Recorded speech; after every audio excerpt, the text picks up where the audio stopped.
Ei, aí, pra você que não me conhece, meu nome é Alice, eu tenho 22 anos, eu faço medicina na UFMG e eu passei em 2021 com 829 pontos de média, estudando 6 meses.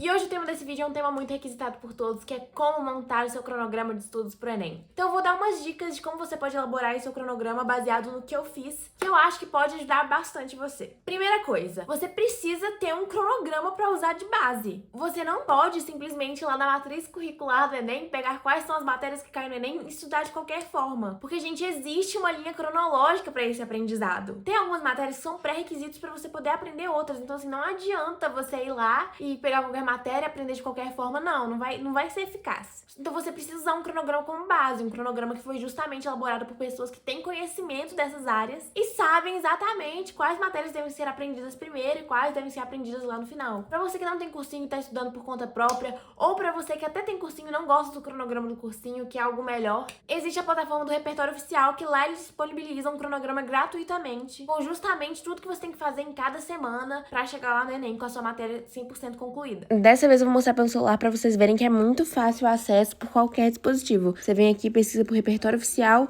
clica em Repertório Enem. Aqui você vai ter acesso ao cronograma de 9 meses e a 50 mil questões de graça. Você clica em acessar grátis. Você pode se cadastrar ou com a sua conta Google ou com e-mail. E aí pronto, é só você clicar em Comece aqui, selecionar o cronograma de 9 meses pro Enem. E vai ter exatamente o que você tem que fazer em cada semana para chegar até o Enem com toda a matéria completa. A segunda dica que eu daria é ver o que se adequa mais para sua pessoa, dentre essas duas opções, que é organizar o seu dia por metas ou organizar o seu dia por horários. Como assim, Alice? É porque assim, tem gente que gosta de organizar o dia 8 da manhã até 11 da manhã eu tenho que ver física. Aí de 1 da tarde até 3 da tarde eu tenho que ver biologia. Tem gente que gosta de ter isso aí, esses horários estabelecidos bem certinhos. E eu sei que funciona para muita gente, então eu não acho isso errado. Mas eu particularmente não gostava desse método. O método que funcionava melhor para mim era organizar o meu dia por metas. Ou seja, eu meio que fazia uma checklist do que eu tinha que fazer naquele dia. Ah, vou aprender tal matéria, vou fazer tal lista de exercícios e no dia eu tentava cumprir todas aquelas missões ali. Por que eu preferia essa organização por metas e não por horários? Porque às vezes eu sentia que eu ou tava muito produtiva naquela matéria, então às vezes tava lá marcado pra estudar de 8 às 9. Só que deu 9 horas, eu ainda tava querendo fazer mais, queria produzir mais. Então eu acho que se eu parasse aquele estudo pra começar outro do zero,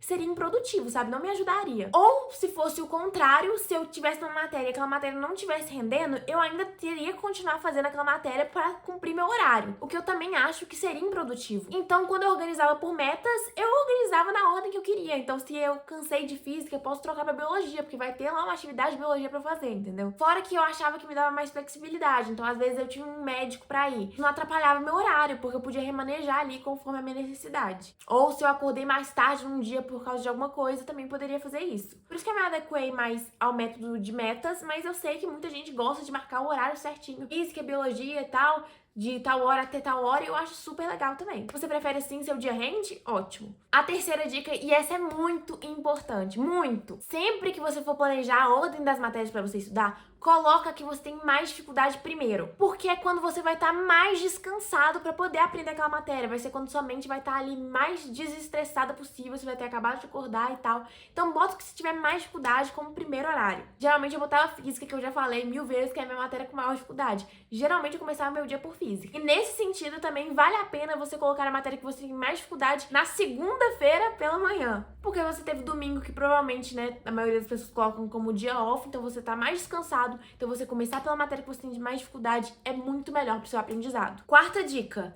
Gente, estabelece um dia para sua revisão. Não coloca para fazer aleatoriamente no dia que você sentir vontade, porque você não vai sentir vontade. Fazer revisão é uma das piores coisas, das coisas mais chatas, eu acho, para todo estudante. Eu sei que a gente tem contra revisão, mas é muito chato. Pra mim, era um custo para eu querer fazer revisão. Então, assim, eu colocava no domingo para eu fazer revisão. Então, sempre no domingo eu me obrigava a revisar, eu tinha que estar lá revisando, porque ter esse compromisso comigo mesma fazia com que eu não procrastinasse eternamente, que se eu deixasse para revisão para fazer qualquer dia que eu quisesse, acontece, nenhum dia eu ia querer, então eu não ia revisar, e isso é impossível. Você não vai passar no Enem se você não revisar o conteúdo que você aprendeu. E a quinta dica é uma coisa que eu aplicava muito naqueles meus 6 meses de estudo que eu já falei aqui pra vocês, que é que eu sempre espacei os exercícios que eu fazia ao longo das semanas. Quando eu terminava de ver uma matéria, eu nunca pegava, sentava e fazia a lista inteira daquela matéria. Eu sempre deixava uma parte desse exercício pra eu fazer nas semanas seguintes, porque isso me obrigava a meio que estar revisando aquelas matérias passadas e fazer com que eu não me esquecesse delas. Eu recomendo muito que vocês façam isso que eu fiz, porque eu acho que foi um acerto muito grande nos meus estudos, sabe? E isso realmente manteve a matéria na minha mente por muito mais tempo. O que vocês podem fazer é, quando vocês pegarem a lista de exercícios, tá? Você aprendeu tal matéria, sempre tem uma lista de exercícios daquela matéria pra você poder fixar, enfim, treinar questões de vestibulares e tal. Inclusive, na plataforma do repertório oficial, você também pode pegar listas de questões de um assunto específico, tá?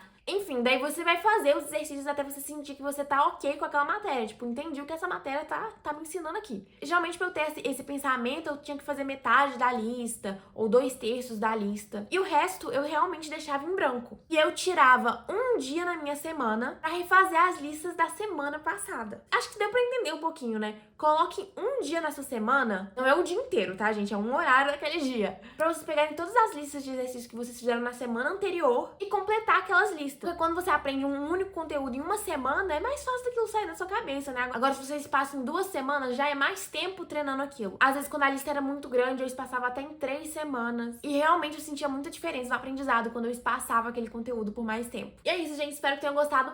Um beijo, até a próxima!